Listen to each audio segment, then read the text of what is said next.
پاتې مزل.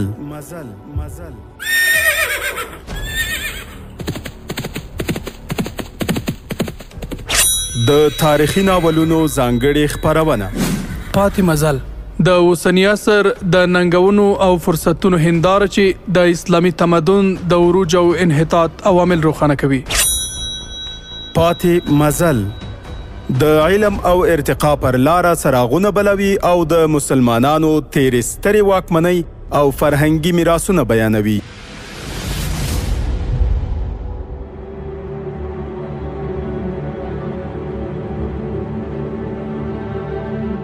د امید رادیو ډیرو قدرمنو اوریدونکو هیله ده چې ټول به روغ جوړ او په ورځنیو چارو کې بریالي اوسئ. پیل کوو د پاتې مزل په نننۍ خپرونه. هیله ده چې د خپرونې تر پایه راسره پاتې شي. الحمد لله رب العالمین والصلاة والسلام على سید المرسلین قائد المجاهدین سید الانصار والمهاجرین وعلى آله واصحابه اجمعین. اما بعد. مصعب بن نصیر هلته په ځمکه کېناست. تاریخ لیکونکي ډان پاسکال لیکلي چې بطریق اعظم په ځمکه باندې د کېناستلو څخه ځان ساته، ځکه چې هغه ډیره نوې او پاکه چپن اغوستې وه. د چپن لاندې پتلون اغوستی و، د هغه بوټان ځلېدل. د هغه په څېره باندې حیرانتیا خپره وه چې یو فاتح سپه سالار په سپېره ځمکه کېناست. بله دا چې بطریق اعظم ځان بادشاه باله، نو هغه په ځمکه کېناستل د ځان لپاره سپکاوی باله. مصعب بن نصیر بطریق اعظم ته وویل راځئ دلته کښېنئ. زموږ دستور او طریقه همدا ده، په هر ځای کې چې څوک شکایت یا وړاندیز وکړي موږ هلته ورته کېنو او کار یې خلاصوو. که زه تاسو ته وخت او ځای وښایم چې هلته راشئ نو ما په دې کار سره ګناه کړې. د الله جل جلاله حکم دی چې چیرې ما ته آواز وکړئ په هماغه ځای کې زه اورم. د دې حکم څخه وروسته د بنده څه حیثیت پاتې کیږي چې الله جل جلاله هغه ته درجه او رتبه ورکړي او بیا هغه خلکو ته وخت ورکوي او کارونه یې ځنډوي. زه فرعون نه یم، زه بادشاه نه یم. تاسو خو د خپل قوم او ولس امام او لارښوونکي یاستئ. که چیرې ستاسې د ولس یو عادي سړی ما په لاره کې رامنع کړي نو زه ورته درېږم او د هغه خبره اورم. د دې څخه وروسته بطریق اعظم په ځمکه باندې کېناست. بطریق اعظم وویل تاسې د الهي احکامو تابع معلومیږئ. زه ستاسې څخه څه غوښتنې لرم، هغه دا چې زموږ د کلیساګانو او عبادت ځایونو سپکاوی ونه شي او نو په هغوی باندې څه بندیز ولګول شي. مصعب بن نصیر وویل دا حکم زه نه ورکوم، دا د اسلام حکم او امر دی چې کوم هیواد او کومه خاوره تاسې فتح کړئ د هغې د دین او مذهب او د عبادت ځایونو درناوی وکړئ. د خپل دین او مذهب داسې تبلیغ وکړئ چې بل چاته پکې زیان او زړه بداوی ونه رسیږي. د اخلاقو نمونه او په خپلو کړو وړو سره انسانانو ته د وړاندې کړئ. بطریق اعظم تاسې پوره ډاډه اوسئ، ستاسې د عبادت ځایونو درناوی به کیږي، خو دا حکم ورکوم چې په عبادت ځایونو کې باید د مسلمانانو په خلاف باندې تبلیغ ونه شي او هغه زموږ په خلاف باندې استعمال نشي. بله دا چې ستاسې هیڅ پادري په نورو خلکو کې د مذهب تبلیغ نشي کولی پرته د خپلو خلکو څخه. بطریق اعظم وپوښتل آیا تاسې د خپل دین تبلیغ کوئ؟ مصعب بن نصیر وویل شاید هغې ته اړتیا پیدا نشي. د دومره ورځو څخه چې دا ښار زموږ په واک کې راغلی، آیا تاسې ته کوم شکایت درغلی یا کومه پیښه مو لیدلې چې کوم مسلمان مجاهد یا چارواکي د چا په عزت او اورو باندې لاس پورته کړی وي؟ بطریق اعظم وویل نه، داسې نه دي اورېدل شوي او نه لیدل شوي دي. مصعب بن نصیر وپوښتل آیا کوم مسلمان د چا کور ته تللی او له چا څخه یې څه غوښتي؟ هغه وویل نه، داسې نه دي شوي. مصعب بن نصیر وپوښتل آیا بله کومه زړه بدوونکې پیښه شوې؟ بطریق اعظم ځواب ورکړ نه، داسې نه دي شوي. بالاخره مصعب بن نصیر وویل دا دی د اسلام تبلیغ چې موږ یې کوو. ستاسې وعظ او پروپاګند زموږ د داسې دعوت او بلنې هیڅ نشي کولی. زه ستاسې لپاره یو بل حکم هم کوم، هیڅ یا عیسوي یا یهودي نجلۍ په زور او جبر سره راهبه نشي ګرځول کېدی. زه په دې پوهیږم چې ستاسې په عبادت ځایونو کې د دین نجونو سره څه ډول سلوک کیږي. موږ د خلکو خولې او ژبې نه بندوو بلکې د الله جل جلاله بندګانو ته ژبې او خولې ورکوو. هغوی ته دومره وخت ورکوو چې که موږ غلطي وکړو نو زموږ لاس دې ونیسي او نیغه لار دې راوښیي. تاریخونو لیکلي چې بطریق اعظم نور څه ویل غوښتل، خو د مسلمانانو د دغه پاک او سپېڅلي امیر خبرو د هغه ذهن او دماغ خالي او صفا کړ. د بطریق اعظم لپاره همدا خبره بس وه چې هغه د یو فاتح سپاسالار په حیثیت د بل چا د خبرو اورېدلو لپاره په ځمکه کېناست. د دې څخه وروسته بطریق اعظم پورته شو، درناوی یې پر ځای کړ او بیا روان شو. یوه ورځ عبدالعزیز خپل پلار ته وویل: ګرانه پلاره، زما هغه نجلۍ خوښه شوه کومه چې تاسې ته وړاندې شوه. د هغې نوم ایجیلونا ده. موسی بن نصیر وویل: د هغې په څېره باندې جالۍ وه، خو د هغې لاندې هم د هغې څېره ډېره ښکلې او حسینه معلومېده. حتمي نه ده چې هغه د همدومره حسینه وي. عبدالعزیز وویل: ګرانه پلاره، زه د هغې څېرې ته نه ګورم، زه د هغې زړورتیا او صداقت اغېزمن کړی یم. د اندلس هیڅ جنرال ستاسې په وړاندې داسې خبرې نه وې کړې کومې چې هغې وکړې.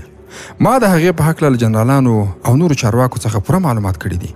د نورو خلکو څخه هم ماته معلومات شوي دي چې هغه ډېره غیرتي مېرمن ده او د بادشاهي کورنۍ غړې هم ده. د دې ځای هر جنرال، هر چارواکی او هر څوک د هغې سره د واده کولو لپاره خپلې پښې او لاسونه وهي. خو هغې به هر چا ته همدا ویل چې لومړی مرویده خوندي کړئ او بیا د اندلس نور ښارونه له مسلمانانو څخه آزاد کړئ. هغې د دې ځای په هر نارینه، ښځې، کوچني او ټولو خلکو کې د وطن مینه او محبت پیدا کړی و. دا مېرمن به په آس پرېده او لوڅه توره به یې په لاس په ټول ښار کې ګرځېده. نو ما ته د داسې مېرمنې اړتیا ده.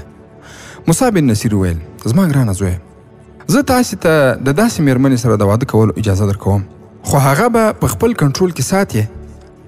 دا د بادشاهي کورنۍ غړې او د یو بادشاه کونډه ده. ته پوهېږې چې د بادشاهي کورنۍ د غړو کړه وړه څه ډول وي. داسې نه چې د دې مېرمنې څخه چې زموږ کوم نسل پیدا کیږي هغه په راتلونکي کې زموږ لپاره د سپکاوي او ذلت سبب وګرځي. ورونو، هلته ایجیلونا د موریدا د ماڼۍ په یوه ځانګړې خونه کې ساتل شوې وه. موسی بن نصیر حکم کړی و چې هیڅ یرغمله مېرمن به نه ځورول کیږي. د ایجیلونا لپاره ځانګړی خدمت کوونکی هم ورکول شوی و. یو ورځ هغې ته خادم یې وویل چې یو عربي سالار ستاسې لیدل غواړي. ایجیلونا وپوښتل: بوډا دی که ځوان؟ هغې وویل: ځوان دی، ستاسې د عمر سره برابر دی. هغې وویل: دلته یې راولېږه. کله چې عبدالعزیز دننه راغی نو د ایجیلونا په مخ نرۍ او نازکه جالۍ پرته وه. هغه له ځانه سره یو ژباړونکی هم راوستلی و. هغه د ژباړونکي په واسطه باندې له ایجیلونا څخه وپوښتل چې هغې ته خو دلته څه ستونزه او تکلیف نشته، آیا د هغې اړتیاوې پوره کیږي؟ ایجیلونا ډاډ څرګند کړ او ویې ویل چې هغه څوک دی او دلته د څه مقصد لپاره راغلی؟ عبدالعزیز وویل: زه د سپاسالار مشر زوی عبدالعزیز یم. سپاسالار موسی بن نصیر د مصر او افریقا او اوس د اندلس امیر دی. د هغه څخه وروسته به انشاءالله زه د اندلس امیر وم. ایجیلونا وپوښتل: دلته د څه مقصد لپاره راغلی؟ عبدالعزیز وویل: دومره بې پروایي، آیا ته تر اوسه پورې خپل ځان د اندلس ملکه بولې؟ ایجیلونا وویل: د اندلس ملکه که نه یم نو د خپل زړه ملکه خو یم. دا داسې حکومت دی چې زما څخه یې هیڅوک هم نشي اخیستلی. او دا خبره په یاد ولره سالاره، زه د یو بادشاه کونډه یم. زه په پادشاهي کورنۍ کې پیدا شوی او لویه شوی یم. په دې خاطر زما رویه او سلوک له نورو مېرمنو سره توپیر لري کومې چې زما څخه ښکته دي. هغوی ستاسې غوندې د سالارانو په وینځتوب او ملګرتیا باندې ویاړ کوي. عبدالعزیز ورته وویل: زه نه تا وینځه ګرځوم او نه ملګرې. ته د بادشاه مېرمن وې، باید د بادشاه مېرمن شې. په مسلمانانو کې بادشاه نشته. زموږ یو امیر المؤمنین دی چې د هغه واکمنان امیران بلل کیږي. د هغو امیرانو حیثیت د بادشاهانو په شان وي، خو فکر او خیال یې د بادشاهانو غوندې نه وي. ایجیلونا وپوښتل: آیا ته زما سره واده کول غواړې؟ عبدالعزیز وویل: هو، ما د خپل پلار څخه هم اجازه اخیستې ده. که ما ته وینځه یا ملګرې ګرځولی ته به اوس دلته نه وای. ته مې دلته د ملکې په څېر باندې نه ساتلې. ایجیلونا وپوښتل: آیا زه به مېرمن ګرځول کېږم که ملکه؟ عبدالعزیز وویل: که خپل نقاب پورته کړې نو زه ستا د پوښتنې سم ځواب درکولی شم. ایجیلونا د خپلې څېرې څخه نقاب لرې کړ، بیا د سر څخه رویمال هم لرې کړ. عبدالعزیز چې د کومو خلکو څخه د هغې په هکله باندې پوښتنه کړې وه، هغوی ورته ویلي وو چې د دې مېرمنې عمر به 28 کاله وي، خو د 20 کالو نجلۍ معلومیږي. د هغې په حسن او ښکلا کې داسې اثر او جادو دی چې کله یې څوک په لومړي ځل باندې وګوري نو اثر پرې کوي. د هغې په سترګو کې داسې اثر دی چې انسانان تر اغېزو لاندې راولي. بیا د هغې په خبرو کې داسې اثر او جادو دی چې انسان د غلام په شان باندې د هغې په اشارو باندې نڅېږي. یو اندلسي جنرال عبدالعزیز ته ویلي وو چې د دې مېرمنې حسن ډېر زړه راښکونکی او خطرناک دی. هغې د راډریک په شان باندې ظالم بادشاه هم نرم کړی و. عبدالعزیز چې کله د هغې اصلي څېره ولیده نو دی هم ورته حیران شو. ایجل الله په دې وخت کې مسکا کوله، د هغې سترګو هم خندل. د عبدالعزیز د خولې څخه بې اختیاره ووتل: ته به ملکه ګرځې، د دې هېواد ملکه؟ ایجل الله وپوښتل: آیا رسمي او قانوني نکاح واده به وي؟ عبدالعزیز وویل: نکاح به کیږي، د اسلامي قانون سره سم. ایجل الله وویل: زه اسلام نه قبلوم، خو د اسلامي قانون سره سم نکاح قبلوم. عبدالعزیز ورخطا شو. هغې ته یې وویل چې اسلام قبول کړه، خو هغې خبره ونه منله. بالاخره د ډېر تاکید کولو څخه وروسته هغې وویل چې زه څه وخت وروسته اسلام قبلوم. دا یو حقیقت دی چې عبدالعزیز دا شرط ومانه، او راتلونکې ورځ د دواړو نکاح سره وشو. ورونو، اوس به راوګرځو بیرته موسی بن نصیر رحمه الله ته. یو نیم کال مخکې موسی بن نصیر د مریدا په شان یو بل ښار اشبیلیه هم فتح کړی وه. د هغه ځای د اداري چارو، کار او د مالیاتو لپاره چې کوم عربي چارواکي په کار وو، هغه ټول پیدا نه شول. نو کار یهودي خلکو ته وسپارل شو. او لکه څنګه مو چې مخکې هم یادونه کړې وه چې د راډیک په حکومت کې یهودیان درېیمه درجه ولسي خلک ګڼل کېدل. د حکومت زیات مصارفات د یهودیانو څخه د مالیاتو او ټکس په شکل باندې اخیستل کېده. هغوی ته په پوځي او اداري چارو کې کوچنۍ او ښکته رتبې سپارل کېدې. تر ټولو زیات ظلم دا و چې د کوم پادري به یهودۍ نجلۍ خوښه شوه، نو هغه به یې له ځانه سره بیوله او هغه به یې راهبه ګرځوله. د یهودیانو سره لوړپوړي چارواکو هم همدا رویه او سلوک کاوه. لنډه دا چې په اندلس کې یهودیانو هیڅ حیثیت او قدر نه درلود. همدا لامل و چې یهودیانو د طارق بن زیاد رحمه الله سره پټ کومک او مرسته کوله، او طارق بن زیاد د دې په بدل کې په فتح شوي ښارونو کې هغوی ته پورته رتبې ورکړې، او په هغوی چې کوم مالیات او ټکسونه لګول شوي وو هغه یې ورته معاف کړل. هغوی ته نورې اسانتیاوې هم وربرابرې کړې. کله چې موسی بن نصیر د طارق بن زیاد څخه وروسته اندلس ته ننوت، یهودیانو له هغه سره هم دومره مرسته او کومک وکړ چې هغه هم له نظره ونه غورځول. یهودیانو د عیسایانو جاسوسي هم کوله چې په دې سبب د ډیرو دسیسو او سرغړونو معلومات مخکې له مخکې کېده. په همدې لامل موسی بن نصیر یهودیانو ته لوړې رتبې ورکړې وې. موسی بن نصیر او طارق بن زیاد د یهودیانو څخه دومره زیات اغیزمن شول چې هغوی دا خبره له یاده ایستلې وه چې د اسلام اصلي او سرسخته دښمنان همدا یهودیان دي.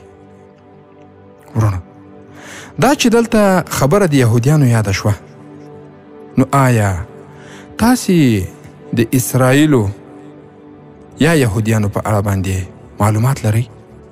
تر دې معلوماتو وروسته به راوګرځو د دې برخې دوام ته.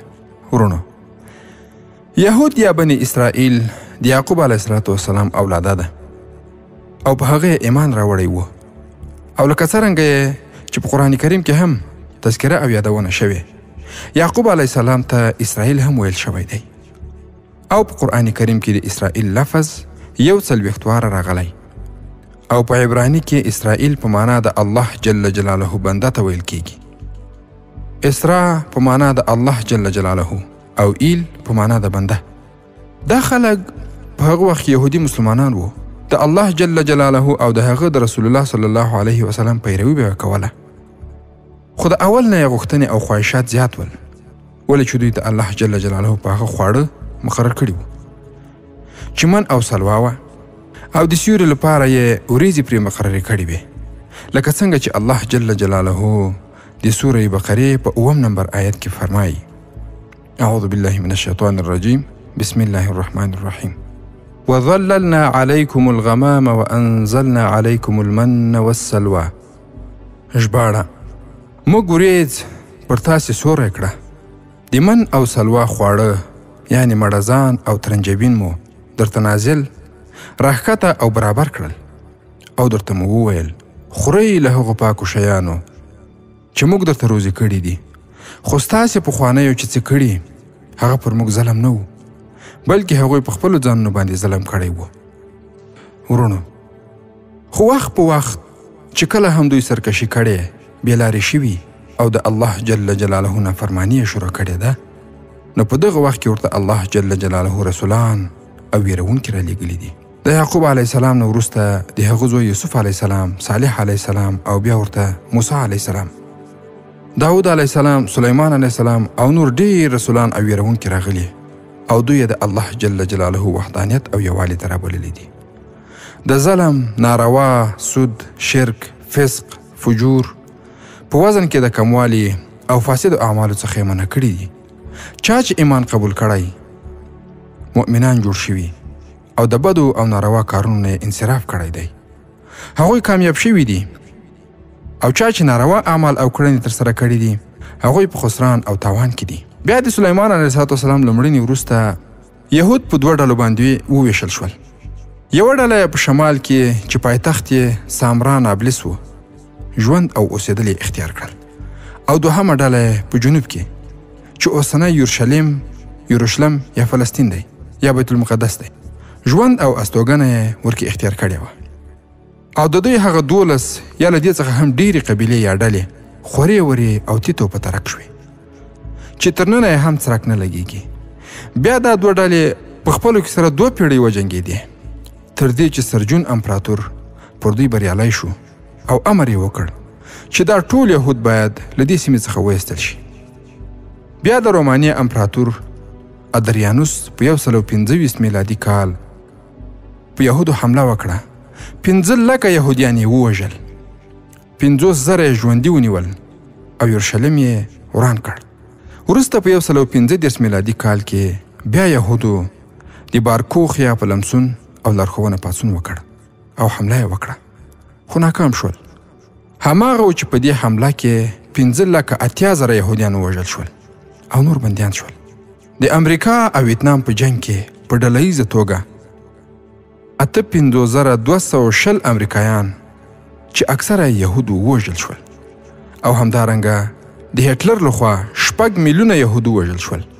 او هټلر به ویل ما کولای شوای چې دا ټول یهود مړه کړم او د ځمکې مخ د دې مفسد قوم څخه خلاص کړم.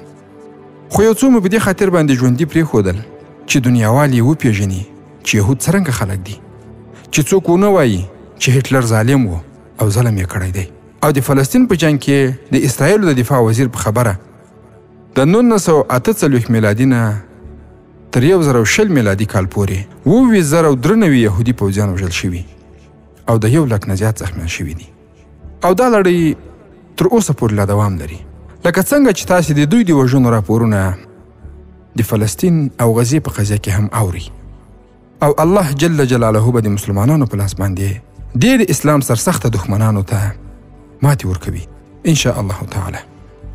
ورونو، که د اسلام د دغو ظالمو او خبیثو دښمنانو په هکله باندې بسته یوه لړۍ هم سفت شي نو کمه به وي، ځکه چې د دوی د جنایاتو په هکله باندې بیخي ډېرې قضیې شتون لري. که چېرته هغه په دې لړۍ کې راواخلو نو بیا به د موږ او تاسې مسیر بلې خواته سي. خیر، راو به ګرځو د برخې دوام ته. په هغه وخت کې هم مصعب بن نصیر او طارق بن زیاد دا خبره له یاده وایسته چې د اسلام اصلي او سرسخته دښمنان یهودیان دي. ورونو، که د تاسې د خیبر غزا په یاد وي، همدې یهودیانو رسول الله صلی الله علیه وسلم ته په غوښه کې زهر ورکړل، خو د هغوی دا دسیسه ناکامه شوه او خبره مخکې له مخکې رسوا شوه. د یهودیانو شیطانت او ابلیسیت یو ځل بیا را بیدار شو چې دا لمبې په اشبیلیه کې راپورته شوې. په یو کور کې 2 یهودي ربیان یا لارښوونکي د 4 نور یهودیانو سره ناست وو. یو یهودي ربي وویل زموږ کار اوس وشو، د راډک حکومت ختمول زموږ مقصد او هدف وو. موږ د مسلمانانو سره یو ځای شو او خپل هدف مو ترلاسه کړ، خو اوس باید خپل اصلي مقصد ته راوګرځو. تاسې ټول پوهیږئ چې هغه مقصد او هدف څه دی؟ یو ځل بیا یروشلم ته تلل او هلته هیکل سلیماني آبادول. دا زموږ مذهبي مسؤلیت دی. موږ په دې هدف کې هغه وخت کامیابېدای شو چې کله عیسایان له ځان سره ملګري کړو. زموږ اصلي ټکر او مقابله له مسلمانانو سره ده. تاسې خبر یاستئ چې مسلمانان یروشلم ته بیت المقدس وایي. هغوی لومړی قبله او مسجد اقصی هم ورته وایي، خو هغه زموږ سلیماني عبادت ځای دی. موږ باید بیرته یروشلم ته ولاړ شو. فلسطین زموږ وطن دی، خو اوس مسلمانانو لاندې کړی دی. ورونو، په هغه وخت کې د اوسنۍ فلسطین د مسلمانانو په لاس کې و او دوی پرې اختیار نه درلود. هغه پسې وویل موږ په اندلس کې د عیسایانو حکومت ختمول غوښتل چې هغه کار د مسلمانانو په لاس باندې پوره شو. بله ګټه مو دا وکړه چې د مسلمانانو په حکومت کې مو لوړې رتبې او درجې ترلاسه کړې. اوس د هغوی لوی او حساس رګونه زموږ په کنټرول کې دي. ورونو، اسلامي حاکمان هیڅ وخت باید ورونو، په دې کې یوه نقطه سته، هغه دا چې اسلامي حاکمان هیڅ وخت باید له اسلام سره خیانت کوونکو او سلب اعتماد خلکو ته لوړې رتبې او چوکۍ په لاس ورنه کړي چې له هغو څخه د بغاوت بڅرکې را پیدا کیږي او بیا یې کنټرول ډېر ستونزمن وي. هغه وویل دا خبره هیڅ وخت له یاده ونه باسئ چې مسلمانان زموږ دښمنان دي او دا دښمني هیڅ ختمېدونکې نه ده. تاسې ګورئ چې مسلمانان په ځمکه کې خپریږي، د هغوی سره د اسلام دین هم خپریږي. د دې مخه نیول زموږ مسؤلیت دی. ما تاسې ته وویل چې دا کار به موږ د عیسایانو په مرسته او کومک سره کوو، خو دا کار به په پټه طریقه سره سرته رسول کیږي. اندلس به اوس موږ د مسلمانانو هدیره جوړوو. یهودیان له سره څخه تر پښو پورې ټول فتنه او فساد و او اوس هم دي، او د هغوی چالاکي او دوکه ورکول په ټوله نړۍ کې مشهور دي. هغوی په هر ځای کې د لستوڼي ماران ګرځي او هیڅ وخت باید مسلمانان په دوی باندې باور ونه کړي. هغوی دا خبره ډیره زر له یاده وایسته چې په اندلس کې مسلمانانو هغوی ته درناوی او حیثیت ورکړی. اوس هغوی د مسلمانانو لپاره د لستوڼي ماران شول. ورونو، دا وخت د اشبیلیه واکمن او لړپوړی چارواکی د دمشق اوسېدونکی ابوالبقر و. هغه یو ماښام په باغ کې ګرځېده چې ناڅاپي یوه حسینه او ښکلې نجلۍ په زړو او خیرنو جامو کې ورته راغله، په داسې حال کې چې یو د بل په خبرو باندې دوی نه سره پوهېدل. ورونو، دغې عبرتي کیسې ته ښه متوجه سئ چې په اوس وخت کې مجاهدین وروڼه له دغسې پیښو سره مخ نه شي. که چېرته مخ کېږئ ورسره نو احتیاط پکار دی. نجلۍ په اشارو سره ابوالبقر په خبره باندې پوهول غوښتل. هغې خپله لمنه بیا بیا هغه ته پورته کوله او ښودله. شاید هغې به ویل چې ځورول سوې او سختي پرې شوې ده. ابوالبقر هغه ځنډ نه کړه. هغه معلومول غوښتل چې په دې باندې چا سختي کړې او چا ځورولې ده او د دې کار کوونکی خو کوم مسلمان نه دی. نجلۍ د مکر ژړا پیل کړه. ابوالبقر د هغې په سر باندې لاس کېښود او هغې ته یې ډاډ ورکړ. نجلۍ د هغه لاس په خپلو دواړو لاسونو کې ونیو او ښکل یې کړ. د نجلۍ سره یوه ټوکرۍ وه چې په هغې کې څو دانې مڼې وې. نجلۍ یوه مڼه ابوالبقر ته ورکړه او اشاره یې وکړه چې دا وخوري. ابوالبقر د هغه د زړه خوشحالولو لپاره مڼه وخوړه. د دې څخه وروسته نجلۍ خپل دواړه لاسونه په تندي باندې کېښودل او روانه شوه. ماښام ښه تیاره سوی و. ابوالبقر د کور په لوري باندې روان شو، خو په سر کې یې درد او دروندوالی پیدا شو. تر څو چې کور ته رسېده حالت یې ډېر خراب شو. طبیب یې راوغوښت. هغه یې نبض وکوت. د تکلیف علامې او نښې یې وکتې او د ابوالبقر حالت یې په غور سره وکوت. طبیب وپوښتل لږ مخکې دې څه خوړلي دي؟ ابوالبقر ورته ټوله کیسه وکړه چې داسې یو مظلومه نجلۍ راغله او بیا ماته د خوراک لپاره مڼه راکړه. ما هغه وخوړه. طبیب وویل په مڼه کې زهرجن میکروب و یا په هغه کې زهر ګډ شوي و.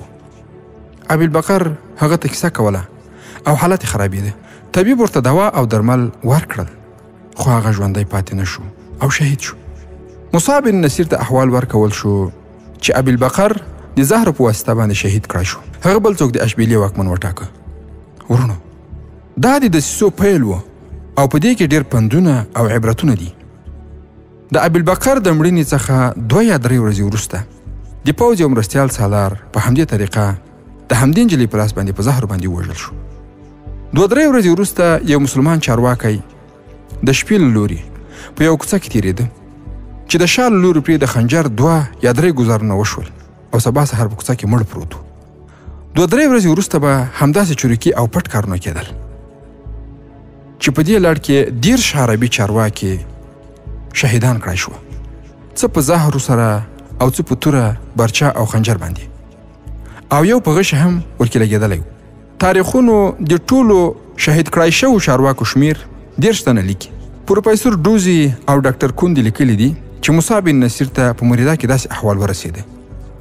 د 10 عربي چارواکو پټ او ناڅرګند شهید کېدل د دې معنا لري چې دا کومه دسیسه او پټ پلان دی چې د ماتې خوړلې عیسایانو له لوري کېدای شي. د دې دسیسې یو دلیل دا دی چې د مالیاتو او محصول پر راټولولو کې هم ستونزې او خنډونه را پیدا شوي دي. خلک د پلمو څخه کار اخلي. یو خطرناک خبر دا دی چې عامو خلکو او ځینو جنګي بندیانو وسلې ترلاسه کړي او چیرې یې پټې کړي دي. که په دې حالت باندې کنټرول را نشي نو د بغاوت او سرغړونې امکان یې زیات دی. ورونو، په دې وخت کې یهودیانو داسې عمل کاوه چې شک یوازې په عیسایانو باندې راته او هغو ته د هیڅ چا پام هم نه و. د مسلمانانو په خلاف د یهودیانو او عیسایانو پیغلې نجونې هم استعمالېدې. مصعب بن نصیر ته چې کله احوال ورغی، سمدستي یې خپل زوی عبدالعزیز ته وویل چې 7 یا 800 غازیان له ځانه سره واخلي او سمدستي اشبیلې ته ورسیږي. یوازې د بغاوت مخه نیول اړین نه دي، بلکې د بغاوت کوونکو نیول او سزا ورکول اړین دي، خو د مرګ څخه کمه سزا هغوی ته مه ورکوئ. ورونو، مصعب بن نصیر رحمه الله یو مجاهد و او داسې مجاهد چې په دې برخه کې ډېره تجربه درلوده او د همدې حالاتو مطابق یې ښه مناسبه پرېکړه وکړه. هغه خپل زوی ته وویل ما ته دا شک پیدا شوی چې دا فتنه او فساد یهودیانو را پیدا کړی. عبدالعزیز په حیرانتیا سره وویل یهودیان خو زموږ سره ملګري دي. مصعب بن نصیر وویل زویه، یهودیان پرته د یهودیانو څخه د بل سره ملګرتیا نه کوي. الله جل جلاله هم هغوی فتنه او فساد پیدا کوونکي بللی دي، خو ته باید هلته هر چاته د شک په سترګه باندې وګورې. عبدالعزیز له خپلې نوې مېرمنې ایجلونا سره اشبیلې ته ورسېد. ورونو، دې کیسې ته ښه په غور سره توجه وکړئ. په دې کې ډېر د پلان، استخباراتي، نظامي او سیري درسونه دي چې باید تاسې له دې څخه ګټه واخلئ. له هغه سره 700 سپاره وو. هغه یو دم انقلاب را پیدا کړ. هغه خپل جاسوسان راوغوښتل چې په 2 یا 3 ورځو کې معلومات وکړي چې دا کار په څه ډول پیل شوی دی او د دې تر شا د چا لاس دی. جنګي بندیان د پوښتنې لپاره راوغوښتل شول او د دې پلټنه یې پیل کړه چې چا او چا وسله پټه ساتلې، خو دوی ټول منکر شول. عبدالعزیز 2 عربي چارواکي راوغوښتل او هغوی ته یې وویل چې تاسې هر یو جنګي بندي راوغواړئ او د خپلو ملګرو په هکله ورڅخه معلومات واخلئ. په دې هکله هغوی ته هر ډول اسانتیاوې ورکړئ او هغوی د معلوماتو ورکولو لپاره چمتو کړئ. ورونو، دا د تحقیق مرحله وه چې عبدالعزیز اختیار کړه. دا کار بریالی هم شو. 3-4 کسان په ګوته شول چې په هغو کې 3 عیسایي او یو پکې یهودی و. 4 واړه ونیول شول. هغو 4 نور 2 کسان هم وښودل چې هغه هم ونیول شول. وسلې په یوه کلیسا کې راټولېدې. ورونو، که چیرې ستاسې په یاد وي، له دوی سره وعده وسوه چې له کلیساو به د مسلمانانو په ضد باندې استفاده نه کیږي، خو بیا هم دلته دوی خیانت او وعده خلافي وکړه او په کلیسا کې وسلې ساتلې وې. ایجلونا دا حالات لیده چې عبدالعزیز دومره اندېښمن دی چې د شپې خوب نه ورځي. یوه شپه ایجلونا خپل خاوند په اندېښنه کې ولید. نو د هغه څخه یې وپوښتل عزیز، ټول چارواکي د بغاوت کوونکو پسې ګرځي، نو بیا ته ولې دومره اندېښمن یې؟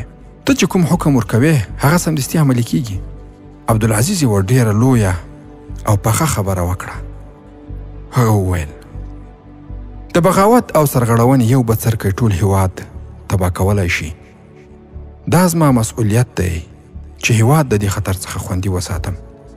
ته پوهیږې چې موږ د دې هیواد په نیولو باندې څومره قربانۍ ورکړې دي. ورونو، دا خبره دی هر مجاهد، هغه که مشر وي که کشر، په هر ساعت، هر ثانیه، که په دفتر کې وي که په موټر کې وي او که په کور کې، خپل مخ ته دا خبره دروي چې زموږ او ستاسې د دې سپېڅلې خاورې په آزادولو باندې څومره غیرتي او سپېڅلې ککرۍ خاورې شوې او څومره وینې د دې ازادۍ لپاره بهېدلې دي. هیڅ یوې باید هېرې نه کړو او د دې هیواد د ساتلو او پرمختګ لپاره هیڅ هڅې باید دریغ نه کړو. د امید راډیو ډیرو درنو او متدینو اوریدونکو، دا وه د پاتې مزل نننۍ خپرونه چې تاسو ته ما ډاکټر سیف الله خالد وړاندې کړه. هیله ده موږ هم په خپلو نیکو دعاګانو کې یاد ساتئ. تر راروانې جذابې تاریخي خپرونې مو په لوی او مهربانه الله جل جلاله سپارم. السلام علیکم ورحمة الله وبرکاته.